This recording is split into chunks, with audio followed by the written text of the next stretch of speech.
Hello and welcome everybody. I'm John O'Loughlin and welcome to my channels. They're called YouTube channel McDuff Lives 1, McDuff Lives 3, and a Facebook channel McDuff. And thanks for joining me, and thanks for everyone joining me for a Friday chat session. This has become my weekly habit, and I enjoy very much the ability to just kind of let you guys set the topic. And well, I've always got new stuff on my mind. I'm also want to reinforce things that we've learned this week, and to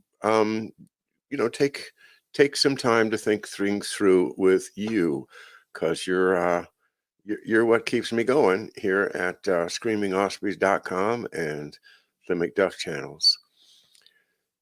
If you want to know what's going on, be sure and check out our website, screamingospreys.com, where you can find a calendar if you scroll down. And also you can watch some of my archive shows with many very, very good presenters, including our very own Mark and David and others that we've had a chance to interview. So that's part of what you can see at screamingospreys.com. Happy July 1st and happy July 4th and happy long weekend for those who slave away in the work world, as I try not to do anymore. I had a notice from Martindale Hubbell that I'm one of the what was it, most honored lawyers in the country, because um, I think it's just because I survived for 42 years with my law license since 1980, and but it's what I did, but I don't want to do it anymore. I'm done with it. And last time I tried a case was in 2008 or 9 or so, and boy, it's a relief not to have to always be thinking about the next great joust, the next great competition. How are you going to take this one on? Yeah. All right. Well, hello, everybody. And quite some revelation, says Kathy Sue. Yeah. Hey, Kathy. And yeah, it is. It's very, very exciting. One of the aspects of it that I think we could spend some more time with is trying to understand Richard Nixon's real role. He seems to have had uh, a power base of his own that he was sufficiently strong to assert against the Rockefellers. And that's one of the things that was drawn out with David Underdown this week, and with Mark Kulak, who's here as Housatonic on the chat. And so I see today, I was reading about a Supreme Court case, which makes me think that a similar power is now coming back into play. What I mean to say is, as we talk about Nixon versus Rockefeller, the Rockefeller interests are characterized as the patricians. The patrician interest, meaning the upper class, the ones that are senatorial class in ancient Rome, the ones that actually had a voice in the government, whereas the plebes, and that is until they fought for it, had no voice. And then the plebes became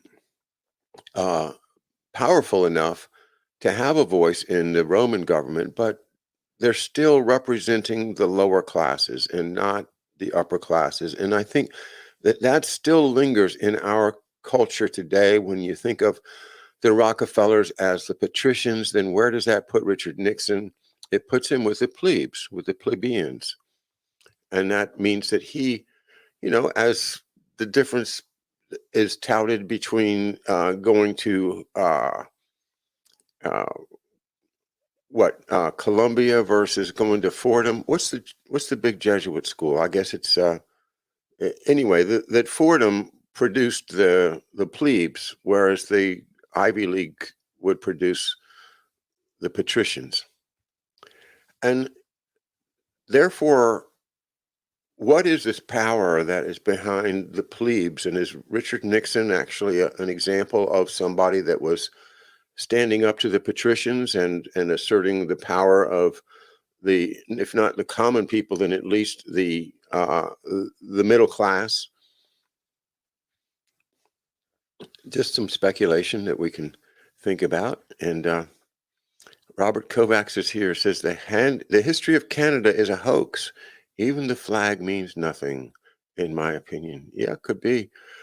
I've been following a man named Denis Rancourt in English. It's Denis Rancourt, DenisRancourt, who is a scientist. It's been very, very active in trying to sort out what medical issues really did and really or really did not come from the uh, the pandemic and the subsequent uh, therapies, as Mark uses the word, and you know what I mean. And his statistics, I think, are very, very important. But also because he's a Canadian and participates in the public dialogue, I follow him on Twitter and find that to be helpful for understanding. Because really, Canada is a slapped together country that exists mainly for the benefit of keeping the elites in power. My opinion. IMO, in my opinion. Raz Vedka says Nixon was no Rhodes Scholar. LOL. Okay, that's true. He was not, and he certainly had his connections with the darker side, with his Bebe Rebozo. I mean, who can hang out with a Bebe Rebozo and not get tarnished with the idea of some underworld activity? And yet he stood up to that. He wasn't dethroned by that. He was dethroned by the Rockefellers.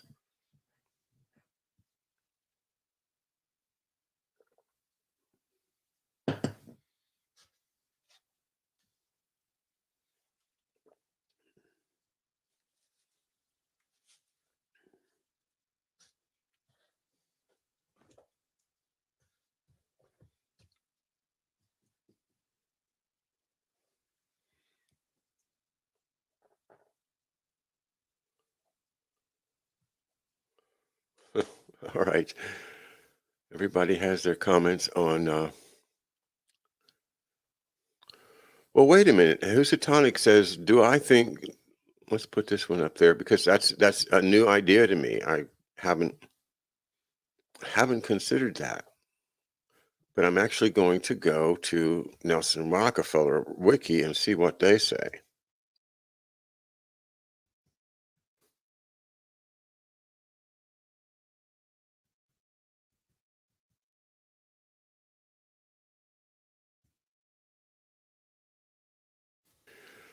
January 26, 1979. Nelson Aldrich Rockefeller. And let's see if it tells us anything about his death. Number 10. Sorry about the scrolling. Oh, you can't see it. That's cool. So I'll scroll and then I'll show it to you.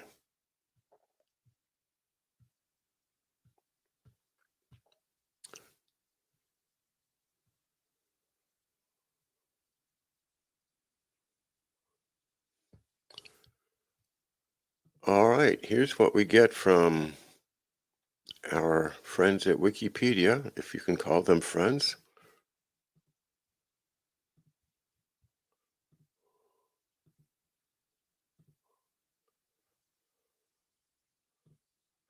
Rockefeller died on January 26, 1979, from a heart attack, 2 years and 6 days after departing the vice presidency. He was 70. An initial report incorrectly stated that he died at his desk in his office at Rockefeller Center. Oh, incorrectly stated. However, the report was soon corrected to state that that Rockefeller actually had the fatal heart attack at another location, a townhouse he owned at 13 West 54th Street. Excuse me.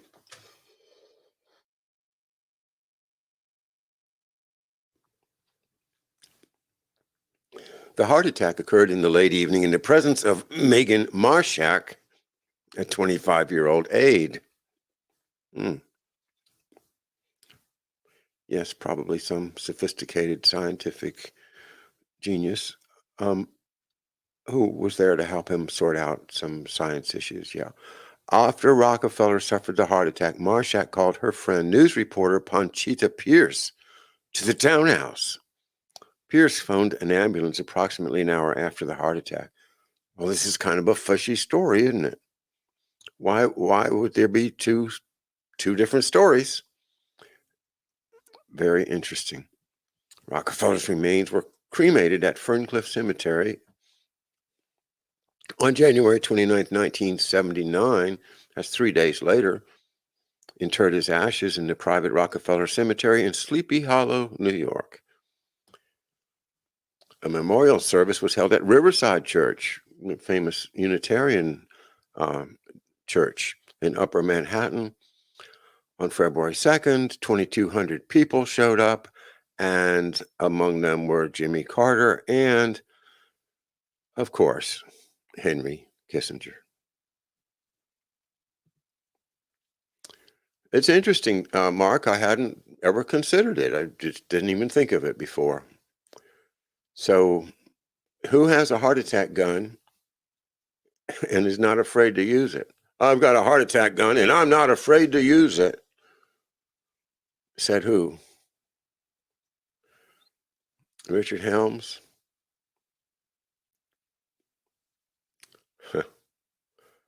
Panchita.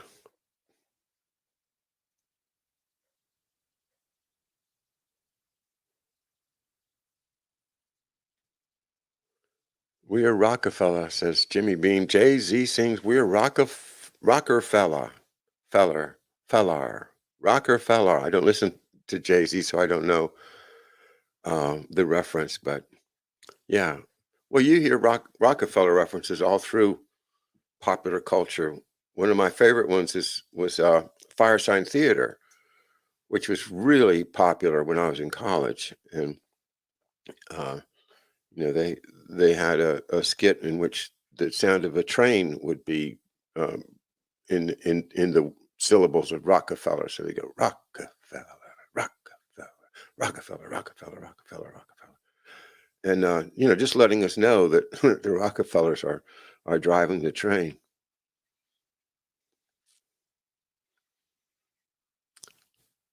David says Rockefeller is Jay-Z's record label. Okay. Yeah. And rock and roll. Who's heard the story about rock and roll being named after Rockefeller? It's possible that that's all part of the big psyop. I'm sorry to tell you, I know, Laurel Canyon is all part of the big psyop, right? Not to say that these are not great musicians. Not to say that they're not coming up with original material that fit the times. Not to say that I didn't love Jerry Garcia, even though he was a heroin addict, okay? It's hard though, because you want your heroes to be, good guys. And when you realize that they're not only are they using dope, but they're also, promoting dope, like the Rolling Stones, what do you think they meant by brown sugar? Yeah, it's it's obvious that these are people that are there to get kids interested in experimenting in the very products on which the record labels and the nobility all depend, and that is the illegal sale of narcotics. Hmm. Jay-Z wears "Do What Thou Wilt." Well, they're you're talking about Aleister Crowley and his "Do What Thou Wilt" thing. We've talked about that a number of times. Remember Gordon Liddy's book called Will, and what that is, it is a seductive method of taking people away from God and away from their conscience, away from their ability to sense right from wrong, to understand what they should do and what they should not do and act accordingly, and just bypass all those circuits with the assistance of drugs, psychological warfare, fear, terrorism, all the tools of a Machiavelli, poison, and we say, okay, I am now going to do what I want to do because I've gotten rid of my need for God. That's what's so astonishing about a Richard Dawkins is this guy. Of course, he's subsidized, right? He makes a lot of money just selling books, which probably who knows who's really buying them. But his idea is that he says we don't need God. I don't need God. Who needs God? I can explain all of life through chemical and physical reactions. There's no necessity, and so therefore, I'm going to deny God in my life. I'm going to just run my life on my self-will.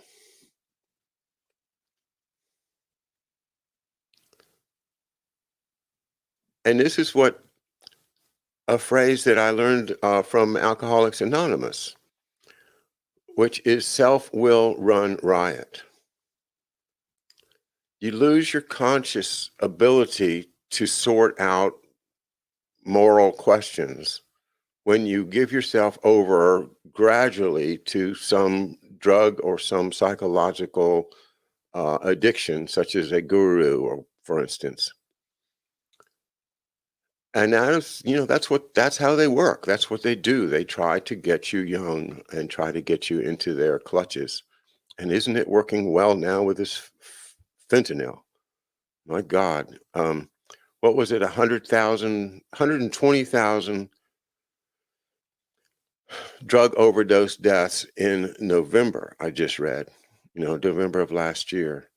And it's doubling, every couple of years now. They're getting rid of our youth.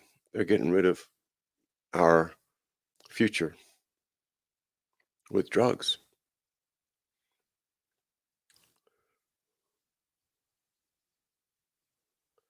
One big name, Marty Farrell says, one big name concerning this drugging of America is Dr. Sidney Gottlieb. Yes, indeed.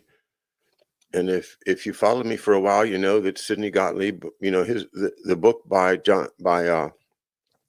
Stephen Kinzer called Poisoner in Chief, which really is helpful to me to try to understand what happened to my dad.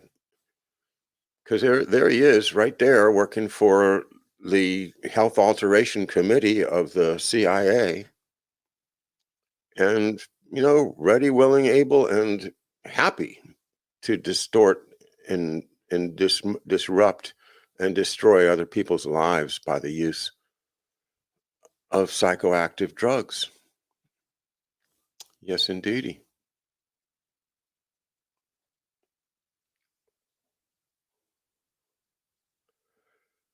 Let me see what else you guys have got on your minds.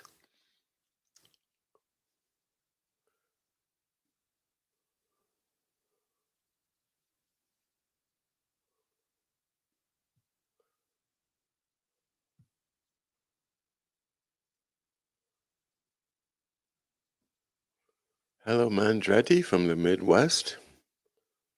Yes.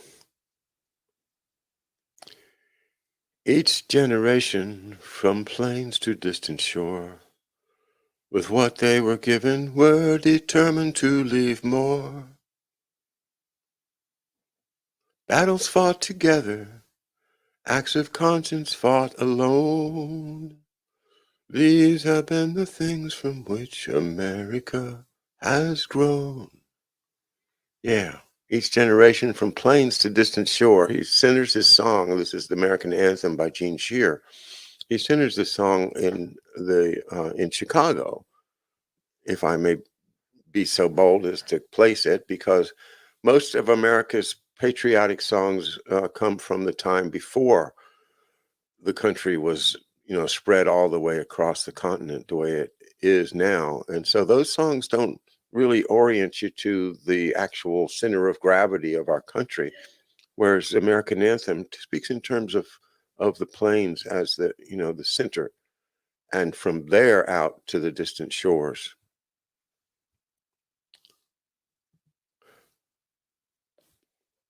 American anthem, I think, should be our national anthem. I think we need to set aside the bombastic anthem of 1814, 15.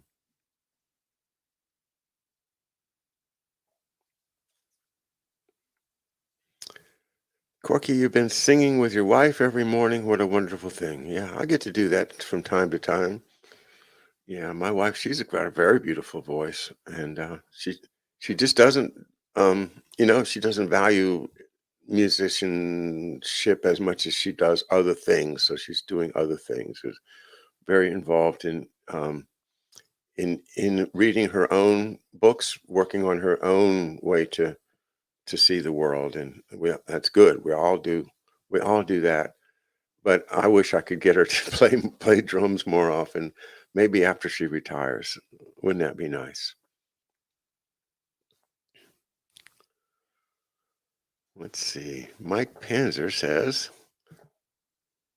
America can be saved. The Civil War is happening every day.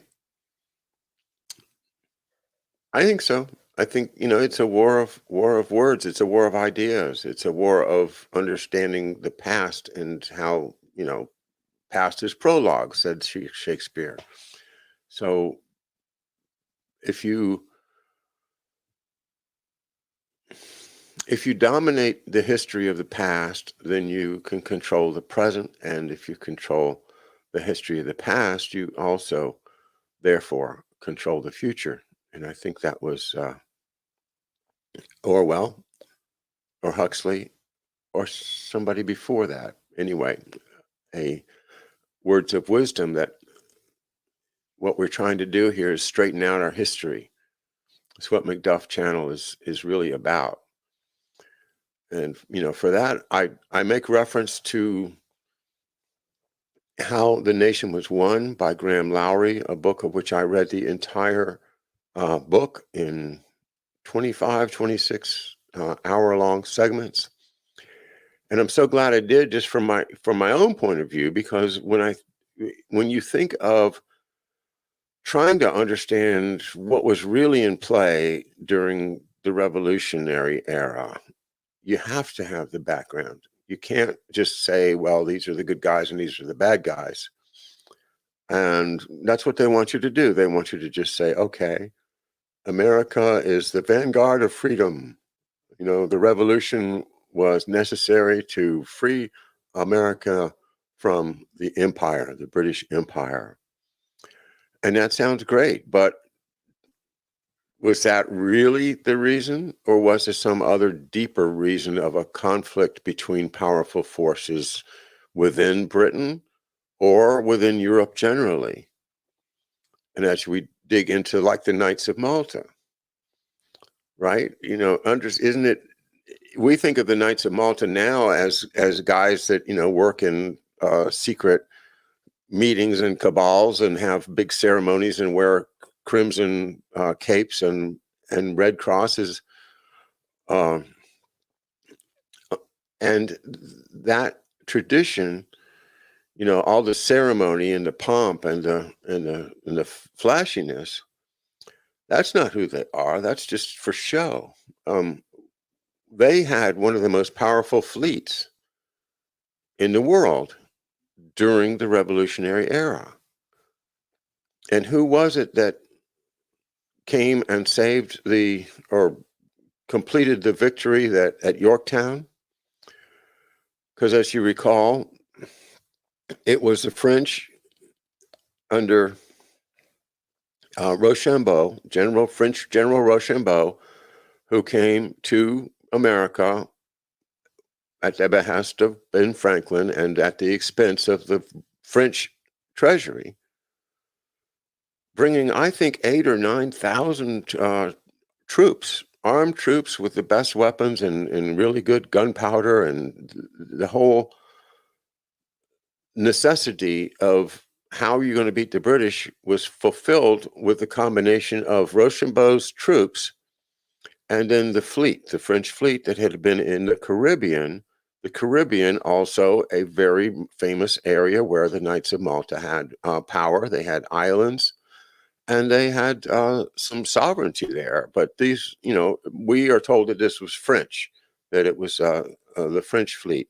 Well, it was, but it was under the command of the Comte de Grasse.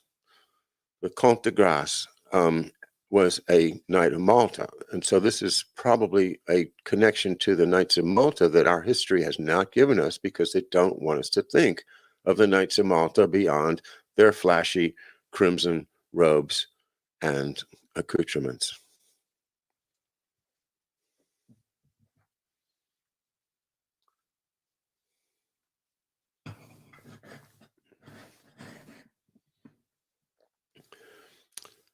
Razvedka says, "Oh, those Masons! How different the English from the French." Well, that's very important.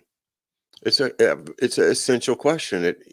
When you hear French, most of us, I never knew anything about Freemasons until I started studying it 4 or 5 years ago. Okay, nothing. They weren't part of my life. I just grew up, without Freemasonry. Well, I understand now that it's one of the most important and powerful institutions in the world, but it's not a unified thing, because the English, okay, the York Rite, the traditional Freemasonry from that area was basically with the Hanoverian financial system that dominated, by the time of the Revolution, was dominating the trade and the economies of New England and New York. Whereas the South still had an agricultural economy that wasn't dependent so much on banking and interest and loans, but rather put its money into the land itself. And of course, the people to work the land were not free; they were enslaved. But that was the system from old Europe. They were just like the serfs, only they were black, and they were therefore treated as even lesser human than the serfs, because they were black, and their race theory was very popular then, that there's one race that's better than the others, and that's this Anglo-Saxon Caucasian thing. That's just to talk about a different Freemasonry, which is the Grand Orient Freemasonry, and that's where the Comte de Grasse comes from, and that's where Jefferson was connected, as opposed to, say, Joseph Warren in Boston, who was connected to the different Freemasons, the more traditional English York Rite.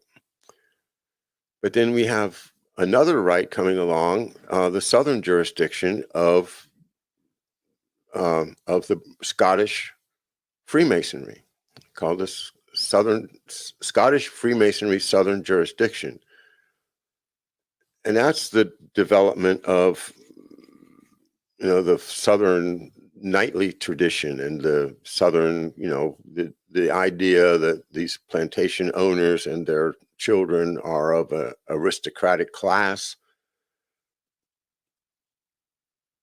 But that's all bound together in Freemasonry under what's really just different from York and different from Grand Orient, but it is a major control factor for the governments and the people of the South and the Midwest. I don't want to leave out the famous Copperhead areas. So, all right, you guys got me ranting on that because you asked good questions.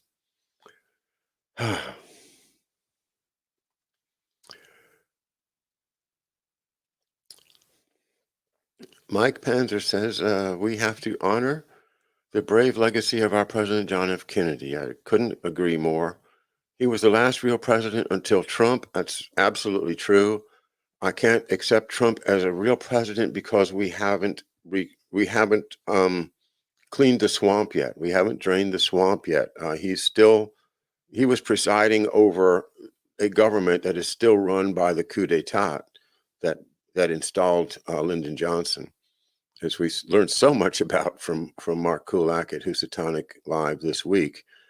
And that coup, which installed Johnson, was just there from 61 to 68, right?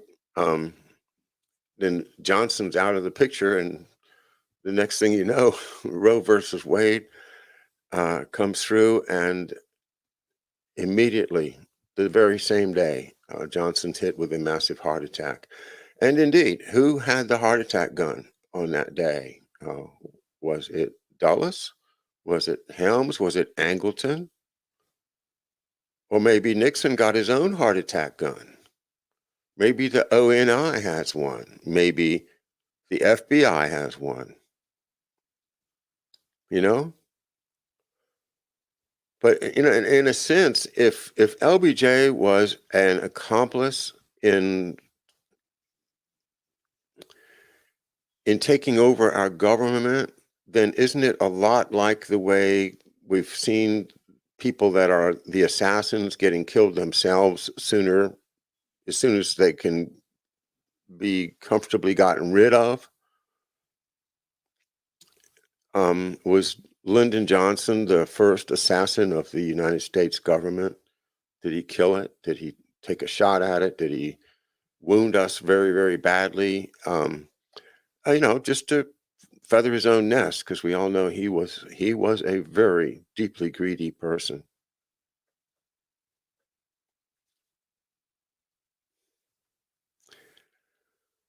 Oh, let's try something. This is interesting. Artemir Lazarus, who I am happy to meet, hello, says Africa is not synonymous to being black. It has a variance of tonal ranges to its latitudes and environmental effects. The entire cult erases the place of birth, which is weird way to destroy. Oh wow, I think that's accurate. And this destruction of Africa continues. This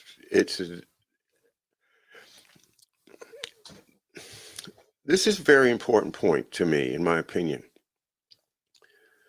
that if you and I and everybody we talk to agrees that there's no real difference between the races, that we finally put that out, it's done. I'm not going to be smarter because I'm white, and you're not going to be stupider because you're black, and we're all basically got the same basic ingredients. Some of us are better at other things. Some of us are great thinkers, and some of us are great doers, and some of us are great athletes, and some of us are great musicians, and some of us are just simply the best mothers in the world, and some of us are the best fathers in the world, and some of us are not very good mothers, but we might be very, very good at something else. Same goes with fathers, and sometimes we all have competing duties, so we can't be as good as we want to be, but we do the best we can because we're dedicated to keeping our culture, our civilization, our family, our children going in the right direction, heading toward the goodness, the promised land, as opposed to being pulled away from it to somebody else's greedy personal interests, like we were pulled away by LBJ. So yeah, all of the beautiful shades of people are displayed in Africa. And you're right. I think if that what you identify is one way of dehumanizing, of keeping the idea of we are not the same. We are the real humans, and you all are, because you're the wrong color, or your hair is the wrong kind of hair, or you have a certain facial characteristic or characteristic that is not like me, that makes me superior to you. And that's been the basis of the economic rape of the world by these megalomaniacs. So this they subdued Africa with superior military force, and now they continue to enjoy the privilege of extracting resources and exploiting the labor right down to the youngest children for their profit. Because although most of us would say, that's all behind us, we don't have that problem anymore. There's no more.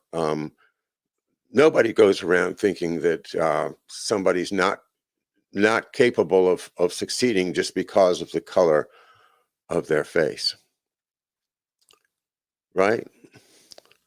So intellectually, we basically understand that. But when it comes to what George Washington identified as the most important factor of getting people to do things, interest. If you want soldiers to fight, tell them something they're going to get out of the fight. Give them a warrant for 40 acres in Ohio if they fight for your colonial army, your continental army. Give them something. So there's no incentive to break down the current system, which is built on elites and races and sub-races and humanity and subhumanity and assumptions that come from ancient thinking that is no longer intellectually relevant. But they linger to it because if they let go of it, then they're going to lose their control over all of these people in Africa or Asia or Mexico or wherever you want to name. Because the vast majority of the people of this planet are under the control of this big financial cartel, which has parts within it that fight between themselves. So I was starting to talk about this new case from the Supreme Court. It's about the Environmental Protection Agency. Now, the EPA was created in 1970 with the idea, the brief to protect the environment. But remember, this is going on in connection with Earth Day and Maurice Strong's lobbying and the Rockefellers talking about, how they have this secret plan, and we appreciate the press not telling anybody about it because it won't work if you tell them. And so they are doing this secret plan. Well, what is it? It is environmentalism itself. It is the great fraud of the Green Revolution. And to carry on that great fraud, they created Earth Day and the Environmental Protection Agency, which is supposedly, to go out and stop them from polluting things. But they're very, very unsuccessful in that fight. So what else does it do, though? Like in so many cases, it takes up the space. It's like if you have a problem, you got to go to the EPA. This company down the river is dumping poison in the river. I need a remedy. Well, the only remedy now is to go to the EPA. You can't go to your local police and say, "Hey, this guy's committing a crime by allowing poison to go on my land, and I want you to send the sheriff out there and to make him stop." Because now it's an environmental thing. It's a federal case. It's like you got to go through the bureaucracy. And in other words, these things are set up in order to fool the majority of the people into thinking they actually have a legitimate purpose. But if they had a legitimate purpose, then they would be enforcing things a long time ago, and we would not have these rivers getting polluted in Colorado and all of this continuing environmental disasters. We would not have this pebble mine thing up in Alaska. So much of the horrible spills and look at what happened to the Gulf of Mexico with deep what was it, Deep Horizon or whatever, the one that Obama couldn't cap, you know? Here's President Obama, he comes into office, he's going to get rid of the Guantanamo in 100 days, and then he doesn't do it, and then but this one, when they blew up that uh, oil well, that's when you saw that Obama had no power. He could not do anything about it, you know, and he's supposed to be the most powerful human in the world when he's sitting in the Oval Office. He's supposed to be able to call the Navy and say, Navy, get down there, shut that damn thing off. And if you don't do it, you're fired. And work on it, 24/7 until that thing was shut down. But no, he had to call BP. He had to call the Brits, hey, you guys, it's your well, you guys should probably fix it, why don't you get down there and fix it? And did they take their time? Did they destroy the life of the whole Gulf of Mexico? Did they make it harder for us to live off the land? Did they make it harder for us to live off the sea? Did they make it easier for their frozen fish from God knows where to be sold in the supermarkets? Yeah, that did have that effect. But what I'm saying is Obama is not a white man. So he didn't have the power. They weren't going to let him fix things. They weren't going to let him achieve anything that was worthy. And I don't even think that he cared. I think he was absolutely a puppet from day one. And so was his spouse. Just like Andy Craig's book, Presidential Puppetry, told the story. And, he didn't start with Johnson, but I think that is the first big puppet, is LBJ, who came in knowing he was part of a coup d'etat and playing his part. And then until they didn't need him anymore, and then somebody probably had a heart attack gun and just said, okay, we're done with you, zap.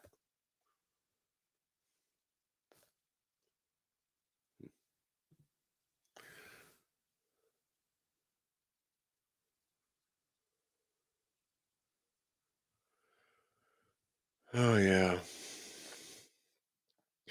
Flint, Michigan. Well, yeah, let's ask our Detroit expert to update us soon on Flint, Michigan. I'm sure that Dave has an inside view of that, and yeah, it's a story that looks to me like a provocation, a look what we can do to people if you let us get away with it. Do that. Poisoning the drinking water, and then not doing anything about it. It's sick. But once again, it helps them sell bottled water, right? Because what did we do? We bought thousands and thousands of bottles of water and shipped them into Detroit. You know, at least that's better than what they do on the Indian reservations, where they bring them, an army truck with 50 gallons of water from who knows where. Yeah, there is racism. Absolutely, there's racism, and it's not caused by me and my black neighbor not getting along. It's caused by the structures that we talk about. It's caused by these elite secret formations, whether they're religious or secular, whether they're Masonic, or some guru. The purpose of it all is to create a class of people that understand what's going on and are sworn to secrecy and could never talk about it. And those people do exist. And, look what happens when you poke the bear. Look what happened to Lyndon LaRouche and what happened with President Trump. Because I think he did poke the bear. I think President Trump does represent a different side within what we call the deep state. But I don't think he's outside of it. David Paulson, hello. Our wheat crop was in central Kansas was down 30% in yield. What happens if there isn't a commodity to cover the pre-sale on foreign export markets? Well, don't you get some wheat from somewhere else and, supply it? Don't you have like Canada is going to send you some wheat if, kind of like a bank of a bank for bankers, wheat traders, cooperatives that would help one another out. Yeah, I would ask you a question. Is there a relationship between the Kansas wheat and the wheat from Ukraine? Is this war being used to depress the availability of wheat and grains generally, along with what's these very suspicious disasters at food processing plants that we've been noting? Dozens and dozens of these events. All you have to do is be on Twitter and you see them happening. It's another example of what Amber Connor was talking about on our show with Protect the Nest on Tuesday night. Is that you and I, we get a certain feed in our social media, but it's directed at us, so that I see things that irritate me, that make me say, well, why doesn't the other side see that? Well, because they literally don't see it. It's not part of their narrative. It's not part of their world.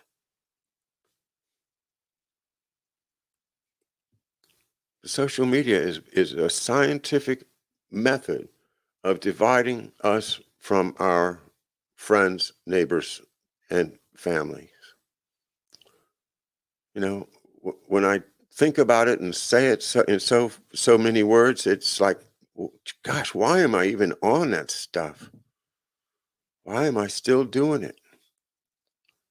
I keep thinking maybe I can get through to somebody. I'm going to make a difference. Some of my liberal friends are going to say, "Oh, John, he's a pretty smart guy. Maybe I should listen to him once." No, it ain't happening because they got their narrative and they're all on their own narrative. And if they feel weak, they call each other. And we're on ours, I guess. And part of it is they feed us red meat to get us angry. But talking about food, let me see if there's any response on my question.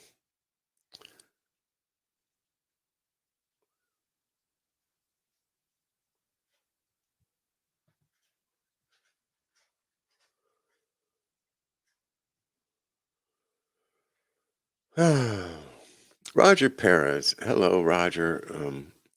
After this, salvation shall be for all in God's good time. All shall be saved as he loves all of his creation. So it is God's plan, not man's, my friends. Yours sincerely.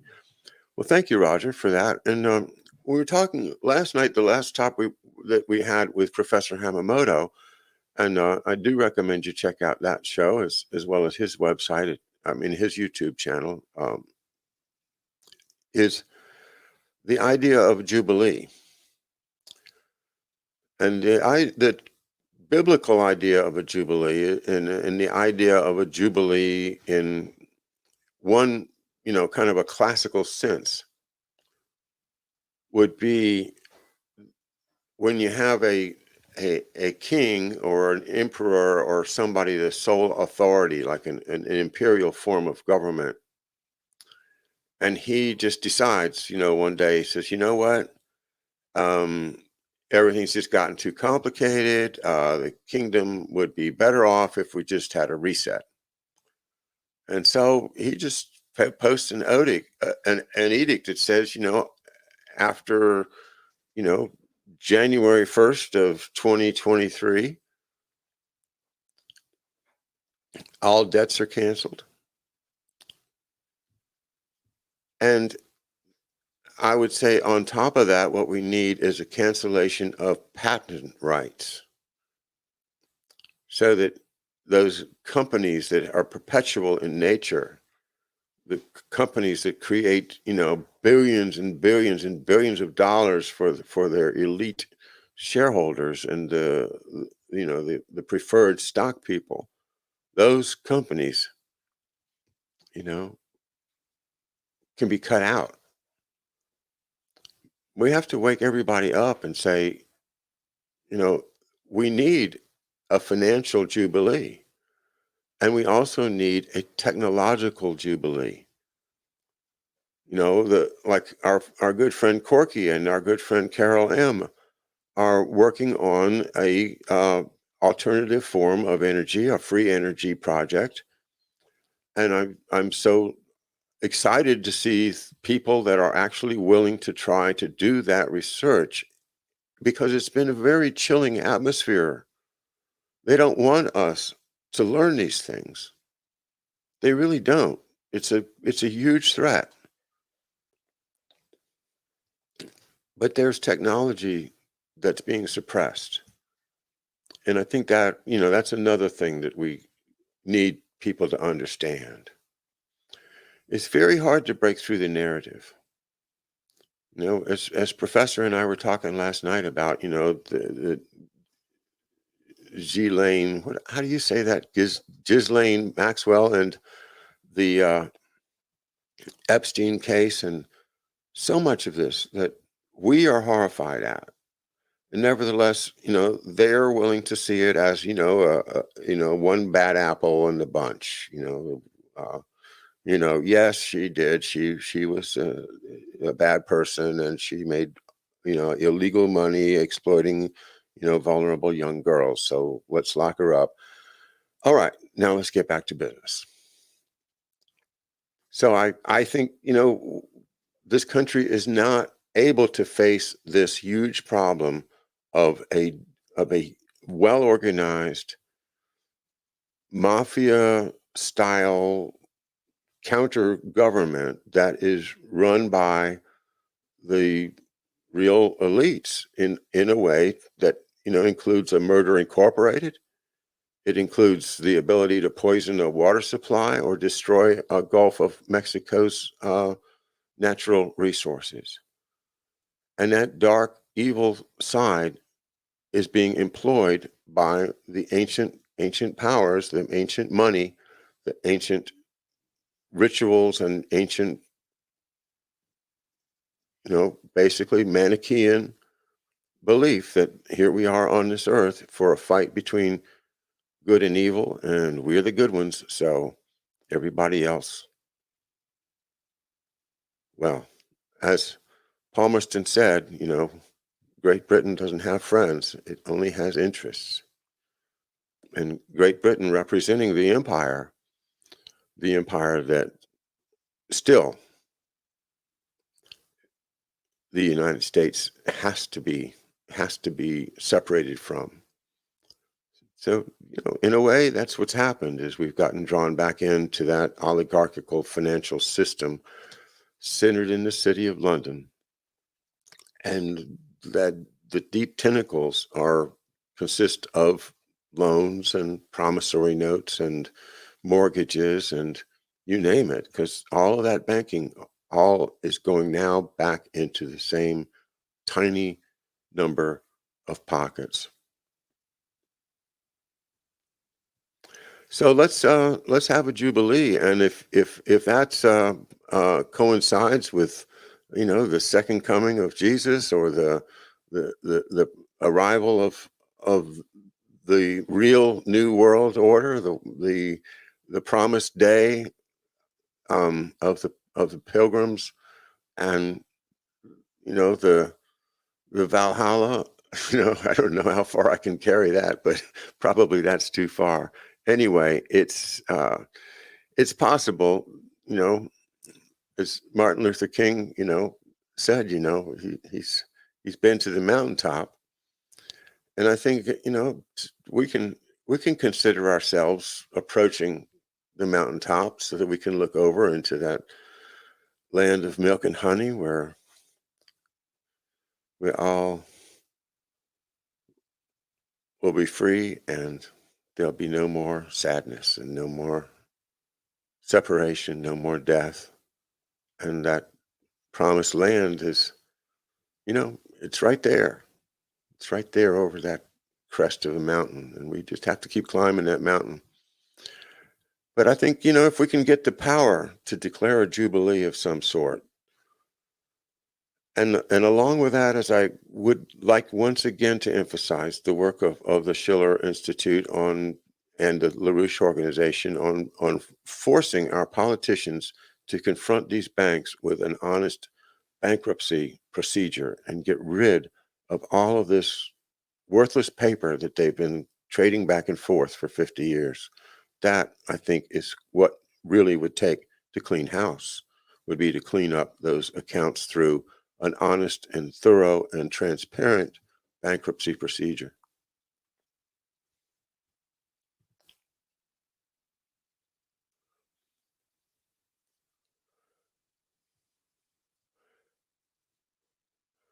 All right. Thank you so much, everybody. And I'm going to be off for the weekend. See you Monday morning at 11.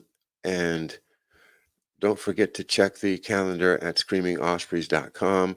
I am sure I have some great guests next week, but I haven't. Wait a minute. Let me just do that. My goodness. Take advantage of what we have. All right. Well, it's July the 1st, so. Okay, July the 4th, I have nothing. I'll probably do a minefield sometime on the day, but happy 4th of July, everybody. I may take the day off. On the 5th at 11 a.m., we have Harley Schlanger, and on Wednesday the 6th, we have David Underdown, 8 p.m. Thursday, it's back over to Moscow, Russia, with my very, very fun interviews with Edward Slavsquat, also known as Riley Wagaman, a correspondent that we've hooked up with about 4 or 5 months ago, and just giving us the scene right from the street of Moscow, Russia, cut through all of the interpretation and get it right straight from a fine journalist over there. So that's 11 a.m. on the 7th. And then Friday, we'll be back with a Friday live chat.